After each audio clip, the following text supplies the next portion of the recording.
Hello friends, welcome back to another reaction video. So दोस्तों, डब्बा का नया व्लॉग आ चुका है, तो आइए उसी व्लॉग के बारे में एक रिएक्शन, मज़ेदार, तड़कता भड़कता बढ़िया सा रिएक्शन शुरू करते हैं। इसलिए रिएक्शन को एंड तक ज़रूर सुनना और लाइक ज़रूर करना, सब्सक्राइब ज़रूर करना। तो दोस्तों, जैसे कि आप सबने देखा, मैंने पिछले पॉडकास्ट में भी बताया था कि डब्बा अपनी फैमिली के साथ इस बार ट्रिप पे निकली है और ट्रिप का ही उन्होंने दिल्ली का आज पूरा व्लॉग दिखाया। दिल्ली में उन्होंने काफ़ी सारी शॉपिंग व्लॉग दिखाए, लेकिन उन सब चीज़ों से पहले कुछ इंपॉर्टेंट चीज़ें डिस्कस करेंगे, कुछ इंपॉर्टेंट बातें डिस्कस करेंगे। उसके बाद आगे हम लोग रिएक्शन कंटिन्यू करेंगे। सो दोस्तों, जैसा कि आप सबने देखा कि अपने रिश्ते बेहतरीन करने के लिए मुझे डब्बा की साइड से इस बार बहुत ज़्यादा स्ट्रगल लग रहा है। और वो स्ट्रगल मुझे इसीलिए लग रहा है बिकॉज उनके इन लॉज के चेहरे पे इस बार अनदर लेवल की मुझे खुशी नज़र आ रही है। जो खुशी मुझे इस पूरे साल की जर्नी में देखने को नहीं मिली, वो खुशी और वो कंफर्ट जोन उनके इन लॉज के चेहरे पे मुझे अब देखने को मिल रहा है। सो जब मुझे कुछ पॉजिटिव चीज़ें अपने अराउंड सराउंड दिखती हैं और खासकर उन लोगों की लाइफ में बेहतरी होती है जिनके ऊपर हम रिएक्शन दे रहे होते हैं और उनकी लाइफ में चेंजेस आ रहे होते हैं, तो डेफिनेटली वो हमें भी देखने में अच्छे लगते हैं। बिकॉज उन चीज़ों को हमने पॉइंट आउट किया होता है जब उन चीज़ों पे काम हो रहा होता है और वो चीज़ इतने पॉजिटिव तरीके से सामने आती है, तो यकीन मानो यहाँ पे बैठ के हमें भी बहुत खुशी मिलती है। तो यस, उनके पेरेंट्स के चेहरे पे खुशी देख के दिल को बहुत अच्छा लगा और डब्बा का ये इनिशिएटिव बहुत अच्छा लगा। तो इसके साथ साथ मैं इस बार फ़नी की भी तारीफ़ करूँगी कि फ़नी जिस तरीके से अपनी मम्मी की केयर कर रहा था ना, जिस तरीके से उनका हाथ उसने एक बार भी नहीं छोड़ा। जिस दिन से वो आए इनके साथ ट्रिप में शामिल हुए, उस दिन से वो डब्बा को एक साइड करके पर अपनी अम्मी का हाथ उन्होंने एक बार भी नहीं छोड़ा। तो वहाँ से नज़र आता है कि जो फ़नी है वो अपनी मम्मी से, अपने पेरेंट्स से कितना ज़्यादा प्यार करता है। हालाँकि आपने अक्सर फ़नी को देखा होगा कि मुंबई में ये हर चीज़ के लिए रोकता है, टोकता है, ये फालतू मत लो, वो फालतू मत लो। अगर बच्चे ज़िद करते हैं तो उन्हें भी रोकता टोकता है। लेकिन अब क्योंकि फ़नी की फैमिली वहाँ पे थी, तो फ़नी इतना दिल खोल के सबके लिए ले रहा था कि फ़नी ने कहा जिसको जो पसंद है, जो करना है, लो, जल्दी लो। मतलब मैं हैरान हो गई कि फ़नी ने एक बार भी किसी को टोका नहीं। वो भी बिकॉज फ़नी भी 1 साल से यही देख रहा है ना कि डब्बा सिर्फ मुंबई वालों के लिए, मुंबई वासियों के लिए ही लेती जा रही है, लेती जा रही है। तो कहीं ना कहीं बैक ऑफ द माइंड उसके भी चलता होगा। सो इस बार उसे मौका मिला अपने पेरेंट्स के साथ शॉपिंग करने का, तो उसने कहीं पर भी कोई कंजूसी ना करने दी, ना दिखाई। उसने सबको खुले में आज़ादी कर दी। और सबसे बढ़िया बात यह था कि उन्होंने रुखसाना बाजी को भी इक्वल ट्रीट किया। उनको भी उनकी मर्ज़ी का जो चाहिए था उनको वो दिलाया और वो भी बहुत खुश नज़र आ रही थी। पेरेंट्स कुल मिला के बहुत खुश थे। तो इन्होंने अपने पापा का भी गेटअप चेंज किया, उनको भी जैकेट्स ट्राई करवाई, कैप उन्होंने पहनी हुई थी, वो टोपी वो भी बहुत अच्छी उनके ऊपर लग रही थी। फ़नी का भी ये बिल्कुल ही नया अवतार था। फ़नी यहाँ पर ये भूल गया था कि ये पैसा डब्बे की जेब से जाना है। सो इस बार उसने कहा जब बीवी की जेब से जाना ही है तो भैया इस बार मेरी फैमिली के लिए ही जाए। आफ्टर ऑल शादी करने के बाद तो यहाँ की भी तो बहू होती है, ठीक है, अपने पेरेंट्स पे भी खर्चा कर सकती है, पर यहाँ पे भी खर्चा करना तो बनता है। सो हट से मुझे लगता है कि जो भी शॉपिंग हुई ना, वो डब्बा ने अपने इन लॉस के लिए ही करी है। बिकॉज उसमें कॉटन के जो सूट दिखाया उसमें उन्होंने भाभी भाभी का नाम नहीं लिया इस बार कि मैंने भाभी के लिए भी कोई कॉटन का प्योर सूट लिया है या कोई पर्स वर्स मैंने भाभी का लिया है। हाँ, उन्होंने वो इससे पहले जहाँ पे गए थे, मैं भूल गई वो जगह, कौन सी जगह वो गए थे, वहाँ से उन्होंने ज़रूर वो जयपुरी प्रिंट में, बांधनी प्रिंट के वो सूट दिखाए थे, बांधनी डिज़ाइन के, कि हाँ उसमें से भाभी के लिए लिया है।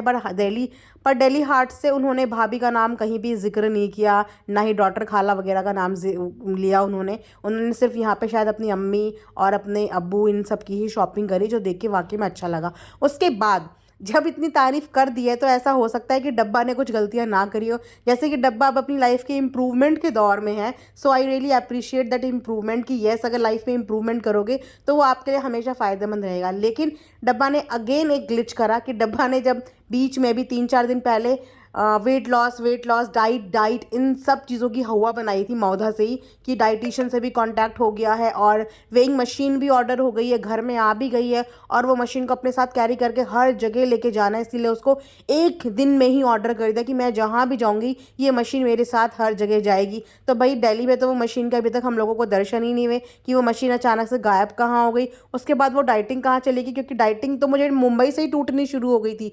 मैंने सोचा था कि मैं डाइटिंग के बारे में एक अलग सा व्लॉग बनाऊंगी, बट मैंने सोचा कि चलो यहीं पे ऐड कर देते हैं कि मुंबई से ही वो डाइटिंग ब्रेक हो चुकी थी। मुंबई में ही ये हमें डोसा खाती हुई स्पॉट हुई, नूडल्स खाती हुई स्पॉट हुई। अब उसके बाद जलेबी जब इनके टेबल में आई तो इनको अचानक से याद आ गया कि अरे मैं डाइटिंग पे हूँ, मतलब मैंने डाइटिंग का एक कंटेंट भी दिखाया हुआ है, अगर पब्लिक ने देख लिया तो बोलेंगे अच्छा बेटा जलेबी।